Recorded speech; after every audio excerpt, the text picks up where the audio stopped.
یہ جو آیات ہے نا، کلو آتی اللہ و آتی الرسول فَإِن تولوا فَإِنَّمَا إِلَيْهِ، یعنی اللہ تبارک و تعالیٰ نے پھر منافقین کا حال بیان کیا ہے۔ یعنی وہ جو لوگ کہتے ہیں نا ہم اللہ اور رسول پر ایمان لائے، حالانکہ وہ ایمان نہیں لائے، وہ منہ موڑتے ہیں، ٹھیک ہے۔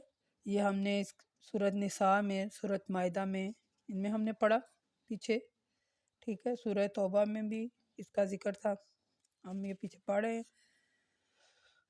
یعنی اس میں ان آیات کا لب لباب یہ ہے کہ اللہ اور اس کے رسول کی اطاعت کریں، اور جب اللہ اور اس کے رسول کے احکامات کے مطابق فیصلہ کرنے کی دعوت دی جائے تو وہ فوراً قبول کریں اور کہیں ہم نے سنا بھی اور ہم اطاعت بھی کریں گے، اور اللہ سے ڈریں گے بھی اور اس کی نافرمانی نہیں کریں گے، تاکہ ہم اپنی منزل کو پائیں۔ وَعَدَ اللَّهُ الَّذِينَ آمَنُوا مِنكُمْ وَعَمِلُوا الصَّالِحَاتِ لَا يَسْتَخْلِفَنَّهُمْ فِي الْأَرْضِ، یعنی پھر اللہ تبارک و تعالیٰ کہتے ہیں، اور اے لوگو تم میں سے جو لوگ ایمان لائے اور جنہوں نے نیک عمل کیے، اللہ ان سے وعدہ کرتا ہے کہ وہ انہیں زمین میں بھی خلافت عطا کرے گا جس طرح ان سے پہلے لوگوں کو عطا کی تھی، اور ان کے دین کو جس نے ان کے لیے پسند کیا ان کے لیے مستحکم کر دے گا، اور وہ ان کے موجود خوف کو ختم کرنے کے بعد ان کے بدلے میں انہیں امن اور سکون عطا فرمائے گا۔ وہ ایسے لوگ ہوں گے جو صرف میری ہی عبادت کریں گے اور میرے ساتھ ذرا سا بھی شرک نہیں کریں گے۔ جو اس نعمت کے مل جانے کے بعد بھی کفر کرے تو ایسے لوگ کون سے ہیں؟ فاسق۔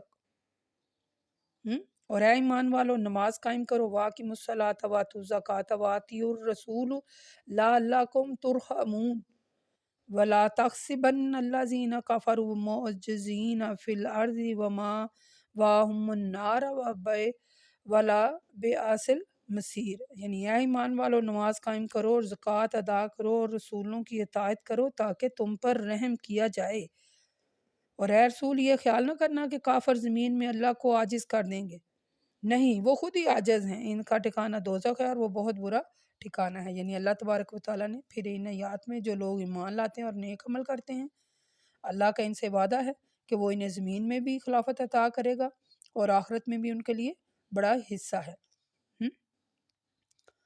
اور ان کا جو وہ خوف و ہراس ہے نا، جو ہم آیات پڑھتے ہیں، ولا خوف علیہم ولا ہم یحزنون، یعنی جو لوگ اللہ کے حکم کے مطابق اپنی زندگی گزارتے ہیں، نہ ہی انہیں کوئی خوف ہوگا اور نہ ہی وہ غمگین ہوں گے۔ یعنی ان آیات سے معلوم ہوتا ہے کہ مسلمانوں کے جو ابتدائی دور تھے وہ بڑے خوف و ہراس والے تھے، یعنی امن اور سکون کا نام و نشان نہیں تھا۔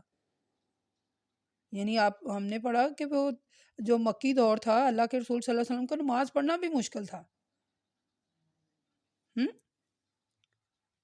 ٹھیک ہے۔ یعنی اللہ کے رسول صلی اللہ علیہ وآلہ وسلم کو نماز پڑھنا بھی مشکل تھا۔ اس کے بارے میں بہت زیادہ حدیث ہیں، صحیح بخاری مسلم دونوں میں آپ کو ایک حدیث پڑھ کر سناتی ہوں۔ اس میں سے اللہ کے رسول صلی اللہ علیہ وآلہ وسلم فرماتے ہیں، حدیثیں تو کافی زیادہ ہیں صحیح مسلم بخاری میں دونوں میں، لیکن میں آپ کو ایک حدیث بتاتی ہوں۔ حضرت عبداللہ بن مسعود رضی اللہ تعالیٰ فرماتے ہیں نبی کریم صلی اللہ علیہ وسلم کے پاس یعنی خانہ کعبہ کے پاس نماز پڑھ رہے تھے اور ابو جہل اور اس کے ساتھی وہاں بیٹھے ہوئے تھے۔ اتنے میں وہ آپس میں کہنے لگے تم میں سے یہ کام کون کر سکتا ہے کہ فلاں لوگوں نے جو اونٹنی کی اجری ہے وہ لا کر محمد صلی اللہ علیہ وآلہ وسلم جب سجدے میں جائیں تو ان کی پیٹھ پر رکھ دیں۔ یہ سن کر ان میں سے جو بڑا بدبخت تھا وہ اجری لایا اور انتظار کرتا رہا۔ نبی کریم صلی اللہ علیہ وسلم سجدے میں گئے تو اس کو آپ کے دونوں کندھوں کے بیچ میں یعنی پیٹھ پر رکھ دیا۔ میں یہ دیکھتا رہا لیکن کچھ نہیں کر سکا، کاش میرا کچھ بس چلتا تو وہ لوگ ہنستے رہے اور خوشی سے ایک دوسرے پر گرے جا رہے تھے۔ تو اللہ کے رسول صلی اللہ علیہ وآلہ وسلم سجدے ہی میں رہے، اپنا سر نہیں اٹھائے، یہاں تک کہ حضرت فاطمہ آئیں اور آپ کی پیٹھ پر سے اس کو اٹھا کر پھینکا۔ پھر آپ نے اپنا سر اٹھایا اور دعا کی، اے اللہ قریش کو سمجھ لے۔ آپ نے 3 بار یہی فرمایا۔ جب آپ نے ان کے لیے بد دعا کی تو وہ ان پر گراں گزری، وہ سمجھتے تھے کہ اس شہر میں دعا قبول ہوتی ہے۔ پھر آپ نے نام لے کر فرمایا، اے اللہ ابو جہل کو پکڑ اور عتبہ بن ربی اور شیبہ بن ربی اور ولید بن عتبہ، امیہ بن خلف اور یعنی یہ جو لوگ ہیں انہوں نے 7 شخصوں کا نام بھی لیا جو یاد نہیں رہا، قسم اس کی جس کے ہاتھ میں میری جان ہے، میں نے ان لوگوں کو جن کا نام اللہ کے رسول نے لیا بدر کے کنویں میں دیکھ کر مرے ہوئے پڑے تھے، یعنی انہوں نے کہا میں نے دیکھا بدر کے کنویں میں وہ مرے ہوئے پڑے ہوئے تھے۔ یہ بخاری مسلم دونوں میں ہے۔ اب دیکھ لیجئے گا وہاں بخاری مسلم دونوں میں یہ حدیث ہے، یہ بڑی مشہور حدیث ہے، اس لیے یہ میں نے آپ کو سنائی۔ حدیثیں اور بھی ہے اس کے متعلقہ کہ آپ کو یعنی وہاں نماز پڑھنا مشکل تھا، یعنی جو اسلام کا ابتدائی دور تھا وہ بڑا مشکل ترین دور تھا، ٹھیک ہے، ہر وقت کفار کے حملے کا خطرہ رہتا تھا، ٹھیک ہے۔ تو بات یہ ہے کہ جو مجھے اس آیات سے معلوم ہوئی ہے وہ یہ کہ صالح مومنین کو جو اللہ تعالیٰ کی حکومت عطا فرمائے گا نا، ان کے دین کو بھی استحکام بخشے گا، اور یعنی خوف کو جو ہے اس کو امن میں بدلے گا۔ میں وہ جو آیت ہم اکثر پڑھتے ہیں نا وَلَا خَوْفٌ عَلَيْهِمْ وَلَا هُمْ يَحْزَنُونَ، یعنی اللہ تبارک و تعالیٰ کے جو حکم کے مطابق اپنی زندگی گزارتا ہے اسے کوئی خوف نہیں اور نہ ہی وہ غمگین۔ ہم نے سورۃ توبہ آیت نمبر 5 میں بھی اس کے بارے میں پڑھا تھا۔ اور ایک اور بات جو اس میں بیان کی گئی ہے وہ نماز ہے کہ نماز قائم کریں اور زکوٰۃ ادا کرنے والوں کے ساتھ زکوٰۃ ادا کریں، یعنی اللہ تعالیٰ اور اس کے رسول کی اطاعت کرنے کے بعد رحمت کی امید جو ہے وہ رکھی جا سکتی ہے۔ آگے اللہ تبارک و تعالیٰ فرماتے ہیں یا ایھا الذین آمنوا، اے ایمان والو تمہاری لونڈیاں اور غلام اور تم میں سے وہ جو ابھی یعنی کہ نابالغ ہیں، انہیں چاہیے کہ اور تم میں سے وہ لوگ جو بالغ ہیں انہیں چاہیے کہ 3 اوقات میں تمہارے پاس آنے کے لیے تم سے اجازت طلب کریں۔ یہ آیات جو ہیں وہ بڑی یعنی کہ سمجھنے والی ہیں، ان کو اچھی طرح سمجھیے۔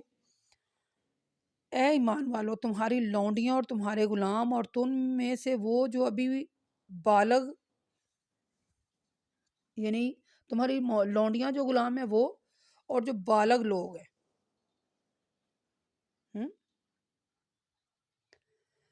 انہیں چاہیے کہ تم 3 اوقات میں تمہارے پاس آنے کے لیے تم سے اجازت طلب کریں، نماز فجر سے پہلے، دوپہر کے وقت جب تم قیلولے کرنے کے لیے اپنے کپڑے اتار دیتے ہو، اور نماز عشاء کے بعد۔ یہ 3 اوقات تمہارے لیے پردے کے اوقات ہیں۔ ان اوقات کے گزرنے کے بعد تم بے اجازت آنے کا یعنی تم پر کوئی گناہ نہیں ہے اور نہ ہی ان پر کوئی گناہ ہے، اس لیے کہ تم ایک دوسرے کے پاس آنا جانا ہوتا ہے۔ اسی طرح اللہ تعالیٰ اپنی آیات کو تم سے وضاحت کے ساتھ بیان کر رہا ہے تاکہ تم بآسانی سمجھ سکو اور ان پر عمل کرو۔ بلا شبہ اللہ علم والا ہے اور حکمت والا ہے۔ یعنی یہ آیت بڑی اہم ترین آیت ہے، آیت نمبر 58، یہ بڑی ذرا طویل آیت تھی۔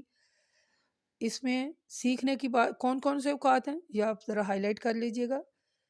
کسی کے گھر جانا یا اپنے گھر میں اپنے والدین سے یا کسی مثلا گھر میں افراد رہتے ہیں تو اگر وہ اپنے اپنے کمروں میں ہیں تو کون سے اوقات ہیں؟ نماز فجر سے پہلے، دوپہر کے وقت جب پتہ گرمیوں میں دوپہر کو جب آرام کرتے ہیں، یعنی گرمی بڑی زیادہ لگ رہی ہوتی ہے تو کھانا کھانے کے بعد ہوتا ہے نا کپڑے اتار کر رکھ دیتے ہیں اور ذرا قیلولہ کرتے ہیں، اور عشاء کی نماز کے بعد، یعنی یہ جو 3 وقت ہیں یہ پردے کے اوقات ہیں۔ ان کے بعد یعنی یہ جو 3 ٹائم ہیں پوچھ کر آپ اجازت لے کر آئیں، اور یہ جب یہ 3 ٹائم نہیں رہے تو یقیناً ہم مثلا آتے جاتے ہیں تو ان کو بھی کام ہوتا ہے ہمیں بھی، تو وہ کوئی گناہ نہیں ہے، لیکن یہ جو 3 ٹائم ہیں ان میں پوچھ کر اجازت لے کر پھر جائیں۔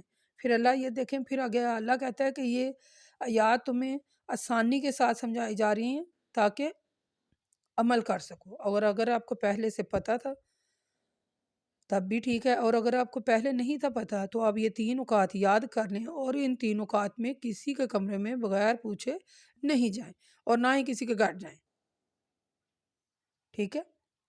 اور اے ایمان والو جب تمہارے لڑکے بالغ ہو جائیں تو پھر انہیں بھی یعنی اسی طرح اجازت لینی چاہیے جس طرح وہ لوگ اجازت لے کر آتے ہیں، یعنی جو لوگ ابھی بالغ نہیں ہوئے ان کی تو خیر ہے، مثلا وہ بالغ نہیں ہے، مثلا جیسے میں آپ کو ایک مزے کی بات سناؤں، میرے وہ جو ہے نا نواسے، وہ میرے پاس جب آئی ہو بیٹی رہنے کے لیے آئی ہو نا، تو وہ ذرا 4-5 سال کے ہیں، 4 4 سال کے ہیں، 5 کے دونوں. تو بہت ہی زیادہ یہ جو رشتے ہیں یہ بڑے پیارے رشتے ہیں، اور خالص اور حقیقت محبت والے رشتے ہیں. اور میری جو 2 پوتیاں ہیں، بڑے بیٹے کی 2 بیٹی ہیں، اب یقین کریں ان کی باتوں میں، ان کی زبان میں اللہ تعالیٰ نے بڑی زیادہ مٹھاس رکھی ہے.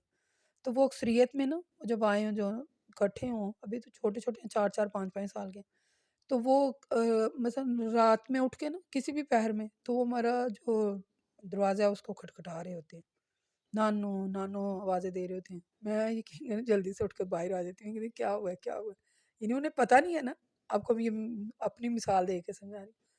تو کبھی کہیں گے دودھ ڈال دو، کبھی کہیں گے ہم نے آپ کے پاس سونا ہے، کبھی یعنی کچھ کھانے کے لیے کہیں گے ہمیں کچھ کھانے کو ہے. انہیں پتہ ہے کہ ان کے پاس کچھ کھانے کو ہے. میں بچوں کے لیے نا کچھ کھانے کے لیے لا کے رکھتی ہوں الماری میں، تو وہ پھر وہاں بیٹھ کر کھاتے ہیں، اور پھر کھا کے کبھی سو جاتے، کبھی اپنی ماں کے پاس واپس آ جاتے ہیں. یعنی وہ جو نابالغ بچے ہیں وہ جس وقت مرضی آ سکتے ہیں، انہیں کیا پتہ کیا ہے کیا نہیں. لیکن جو بالغ بچے ہیں، اللہ تعالیٰ نے یہ قرآن میں بتا دیا، 3 اوقات ہیں. اگر آپ کو پہلے سے پتہ نہیں تھا تو خدا را ان پر عمل کریں کہ کسی کے گھر کیسے جانا ہے اور آنا ہے، کسی کے کمروں میں، گھر میں، اپنے والدین کے کمروں میں یا دوسروں میں کیسے جانا ہے، آنے کا طریقہ اللہ نے اس میں ہمیں بآسانی بتایا ہے، تاکہ ہم انہیں سمجھیں اور ان پر عمل کریں. آگے اللہ تبارک و تعالیٰ کہتے ہیں اے ایمان والو، جب تمہارے لڑکے بالغ ہو جائیں تو پھر انہیں بھی اسی طرح اجازت لینی چاہیے جس طرح وہ لوگ اجازت لیتے ہیں. ٹھیک ہے. اسی طرح اللہ اپنی آیات کو وضاحت کے ساتھ تم سے بیان کر رہا ہے تاکہ تم عمل کرو. یہ دیکھیں دوبارہ پھر اللہ کہہ رہے ہیں کہ بے شک اللہ علم والا ہے اور حکمت والا ہے. اور اللہ تبارک و تعالیٰ کہتے ہیں اور بڑی بوڑھی عورتیں جن کو نکاح کی کوئی توقع نہیں رہی، اگر اپنی چادریں اتار دیں تو ان پر کوئی گناہ نہیں، بشرطیہ وہ اپنی زینت کی چیزوں کو ظاہر نہ کریں، اور اگر چادر اتارنے سے بھی بچیں تو یہ ان کے لیے بہتر ہے. بے شک اللہ سننے والا ہے اور جاننے والا ہے. ٹھیک ہے. میرا نہیں حال اب اور کوئی بات جاری ہے. یعنی اللہ تعالیٰ نے کتنی آسانی کر دیا کہ یہ جو بڑی بوڑھی عورتیں ہیں جنہیں نکاح کی اجازت نہیں، اگر وہ دوپٹہ لیتی ہیں تو اس میں یہ ان کے لیے بہتر ہے، اگر وہ اتار بھی دیتی ہیں تو کوئی گناہ نہیں ہے. یعنی اب پھر وہی بات دوبارہ اپنی آپ کو سناؤں گی. اب گرمیاں ہوتی ہیں، گرمیاں بہت زیادہ گرمی ہوتی ہے، تو میں ذرا یعنی کہ جو ہے وہ ہارٹ پیشنٹ ہوں. تو میں گرمیاں جب بہت زیادہ ہیں تو میں گھر میں دوپٹہ اتار دیتی ہوں، لیکن جب کوئی نہیں ہو، یعنی جب میرے بیٹے جو ہیں وہ گھر میں آئے تو تب میں دوپٹہ لے لیتی ہوں، لیکن دوپٹہ اتار دیتی ہوں. ایسے گرمی بڑی لگ رہی ہوتی ہے نا، تو دوپٹہ اتار کے گھر میں کام شام کرتی ہوں. تو پھر یعنی جب گھر میں نہیں ہو، جب عورتیں بھی ہوں گھر میں، تو جب خاص کر میرے بیٹے نہیں ہوں یا اس کا یعنی میں میرے بیٹے بھی ہوں، میں تب بھی کوشش پوری میری یہی ہوتی ہے کہ میری چادر ہے یا جو میرا دوپٹہ ہے وہ بکل مار کے رکھوں. اوروں کی تو بات ہی بڑی دور ہے نا. ٹھیک ہے. تو اللہ کہتے ہیں کہ میں نے یہ آسانی کے لیے آیات جو ہیں یہ بڑی اہم ترین آیات تھیں جو میں نے آپ کے سامنے ترجمے کے ساتھ پڑھی ہیں. تو خدا را اللہ نے ہمیں یہ حکم دیا ہے، تو ہم یہ دعا بھی کرتے ہیں یا اللہ یہ جو تم نے ہمیں حکم دیا ہمیں اس پر پورا اترنے کی توفیق عطا فرما. یا اللہ تیرے ہی حکم سے ہم اس پر پورا اتر سکتے ہیں. یعنی اللہ تبارک و تعالیٰ نے یہ آیات بڑی کھول کر بیان کی ہیں. آگے اللہ تبارک و تعالیٰ کہتے ہیں دیکھیں ہر طریقے سے اللہ تعالیٰ نے ہمیں سمجھایا کہ اجازت لے کر کسی کے گھروں میں جائیں، ان اوقات میں جائیں اور ان اوقات میں نہ جائیں. جو گھر میں بالغ بچے ہیں وہ بھی اجازت لے کر اپنے والدین کے کمرے میں جائیں. تو بڑی بوڑھی عورتوں کو بھی اللہ تبارک و تعالیٰ نے یعنی سمجھایا. یعنی پردہ اس میں ان آیات میں کسی کے گھر جانے اور پردہ کرنے کے جو احکامات ہیں وہ ہم نے پڑھے سورہ نور میں. یعنی نگاہیں نیچی رکھنا، شرمگاہوں کی حفاظت کرنا، اور عورتوں کو چاہیے کہ اپنی زیب و زینت کی جو چیزیں ہیں اسے ظاہر نہ کرے. یعنی بغیر ارادے خود جو ظاہر ہو جائیں وہ تو قابل معافی ہیں. عورتوں کو چاہیے کہ سینے پر اپنے دوپٹوں کے بکل مارا کریں. عورتوں کو چاہیے کہ اپنا بناؤ سنگار کسی کے سامنے ظاہر نہ کریں، سوائے یعنی وہ جو رشتے آپ کو گنائے گئے تھے نا پہلے، میں نے آپ کو یہ میں دوبارہ سے اس لیے آپ کو ہائی لائٹ کر رہی ہوں تاکہ آپ کو یاد آ جائیں، ٹھیک ہے؟ اور وہ یعنی یہ میں پیچھے بڑی وضاحت سے میں نے آپ کو کہا، اور کسی غیر محرم کو نہیں دیکھا، اتفاق سے نظر تو پڑ جاتی ہے، ٹھیک ہے، لیکن دوبارہ نہیں۔ اور عورت جو ہے وہ کسی غیر محرم شخص کو نہ دیکھے اگرچہ وہ نابینا ہی ہو، ہاں؟ اور یہ میں نے یاد پہ تھا پیچھے میں نے آپ کو ہائی لائٹ کی تھی کہ عورت اپنے خامند کے ساتھ کسی دوسری کی عورت کے خد و خال بیان نہ کرے، کسی کے گھر میں نہیں جھانکنا چاہیے، اور عورتوں کو چاہیے کہ ایسے کپڑے نہ پہنے جس سے ان کے جسم ظاہر ہو یا جسم کا نشیب و فراز ظاہر ہو، ہم؟ یعنی وہ جو باریک لباس ہم لوگ پہن لیتے ہیں ہوتا ہے نا، میں نے یقین کرے اکثر عورتوں کو دیکھا بڑے باریک لباس پہنے ہوتے ہیں، یہ عموماً جو ہمارے یہاں لون کے کپڑے آ رہے ہوتے ہیں، یہ جو لائٹ کلر والے ہوتے ہیں، میں نے اکثریت میں عورتوں کو دیکھا ایسے ہی، تو وہ چاہے کپڑے پہنے چاہے نہ پہنے وہ ننگی ہوتی ہیں، ہم؟ ٹھیک ہے؟ اور عورتیں جب گھروں سے باہر نکلیں تو اپنے چہرے پر گھونگھٹ ڈال لیا کریں، ہم؟ تاکہ پہچانی نہ جائیں وہ، ہم؟ اور جو کنواری لڑکیوں کو عموماً گھر سے یعنی کسی وہ گھر میں ہی رہیں، ہم؟ اور جب عورتیں بات کریں تو وہ یعنی کہ سخت لہجے میں بات کریں، سخت۔ اللہ کہتے ہیں نہ نابینا پر کوئی گناہ ہے، نہ لنگڑے پر کوئی گناہ ہے، نہ مریض پر کوئی گناہ ہے، اور نہ خود تم پر کوئی گناہ ہے اگر تم اپنے گھروں سے یا اپنے باپ کے گھروں سے یا اپنی ماؤں کے گھروں سے یا اپنے بھائیوں کے گھروں سے۔ یہ آیات کا ترجمہ میں آپ کو دوبارہ پڑھ دیتی ہوں، آیت نمبر 61 ہے، یہ کافی طویل ترین آیات ہے، میں اس کا ترجمہ پڑھتی ہوں، آپ نے خود بھی 3 سے 4 بار اس کا ترجمہ خود بھی پڑھنا ہے، میں پڑھنے لگی ہوں، آپ غور سے سنیے گا، رشتوں کو ہائی لائٹ کیجئے گا، دیکھیں سنیں۔ آیت نمبر 61 ہے، سورۃ نور ہے۔ نہ نابینا پر کوئی گناہ ہے، نہ لنگڑے پر کوئی گناہ ہے، نہ مریض پر کوئی گناہ ہے، اور نہ خود تم پر کوئی گناہ ہے اگر تم اپنے گھروں سے یا اپنے والد کے گھروں سے یا اپنی ماؤں کے گھروں سے یا اپنے بھائیوں کے گھروں سے یا اپنی بہنوں کے گھروں سے یا اپنے چچاؤں کے گھروں سے یا اپنی پھپھیوں کے گھروں سے یا اپنے ماموؤں کے گھروں سے یا اپنی خالاؤں کے گھروں سے یا اس گھر سے جس کی کنجیاں تمہارے اختیار میں ہیں یا اپنے دوست کے گھر سے کھاؤ پیو، اور اے ایمان والو تم پر کوئی گناہ نہیں، خواہ تم سب مل کر کھاؤ یا علیحدہ علیحدہ، اور اے ایمان والو یعنی جب تم جب تم نے یعنی کہ اسی طرح یعنی اپنے گھروں سے کھاؤ، اور اے ایمان والو تم پر کوئی گناہ نہیں، خواہ تم سب مل کر کھاؤ یا علیحدہ علیحدہ مل کر کھاؤ، ٹھیک ہے؟ اور اے ایمان والو اسی طرح اللہ تبارک و تعالیٰ اپنی آیات کھول کھول کر بیان کرتا ہے تاکہ تم سمجھ جاؤ۔ یہ جو آیات ہیں یہ بڑی اہم ترین آیتیں تھیں، ٹھیک ہے؟ یعنی کسی دوسرے کے گھر میں جا کر ملاقات کرنے کے بارے میں ہم نے پڑھا، یعنی اپنے گھروں میں جب بھی داخل ہو، سب سے پہلے یہ جو میں نے آپ کو گھر گنوائے ہیں ان کے گھروں میں جب داخل ہو تو سلام کرے اور اللہ تبارک و تعالیٰ کی طرف سے یعنی دعائے خیر کرے، تو پھر اللہ یہ جو آیات ہیں اس نے آسانی کے ساتھ ہمیں سمجھائی ہیں تاکہ ہم سمجھیں۔ یعنی قرآن پاک کے سیاق و سباق سے تو ایسا معلوم ہوتا ہے کہ مسلمان جب ایک دوسرے کے ہاں جائیں تو بغیر اجازت کے اس کے ہاں سے نہ کچھ کھائیں نہ پئیں، بلکہ اس کو ناجائز سمجھیں، ٹھیک ہے؟